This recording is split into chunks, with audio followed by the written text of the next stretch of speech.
yun? Panghilod.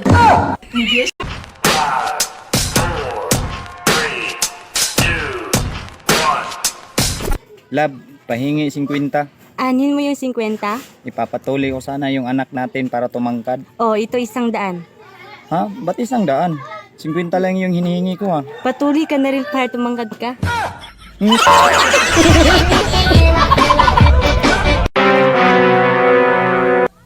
Lab, 4,000 ang halaga ng bahay namin.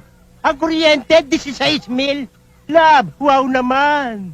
Wow. Wow. He, bakit ba? Single bell, wala namang label. Ang sweet nyo, wala namang kayo. Hey! Nga palang prutas, labas mo na rin. Yung binili niyo po, sir? Ubus na ba yung ninakaw ko? Kasi mas matamis yun eh. Kung ubus na, sige, kahit yung binili ko na lang. Sige, pakikuha mo na, please. Shane, sabi ng teacher mo, mabilis ka daw sumagot sa mata. Mana ako sa'yo eh. Ay, sige nga, subukan nga natin. 99 plus 99. 99! Mali naman eh. At least mabilis!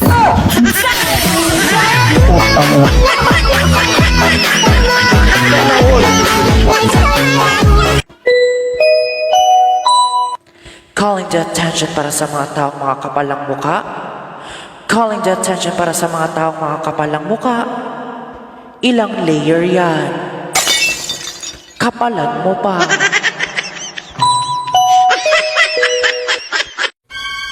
Bakit kaya namumutla na ako? Kulang sa dilig yan.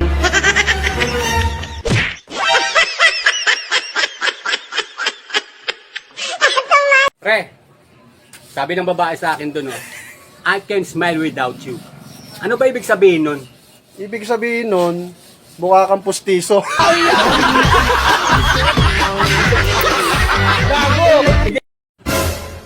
Pag ako ang naging jowa mo, hindi kita pagagastusin kahit 5 duling sa anniversary natin. Hindi naman tayo aabot dun.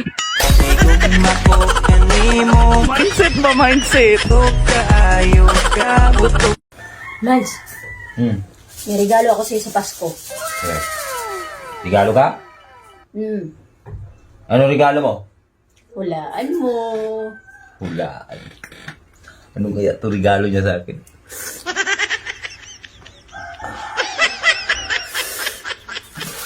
Bigyan mo ako ng claw. Para sa leeg. Sa liig. Pagkakwintas to. Alam ko na. Kwintas! Hindi. Eh, ano yun? Panghilod. Yes, yeah!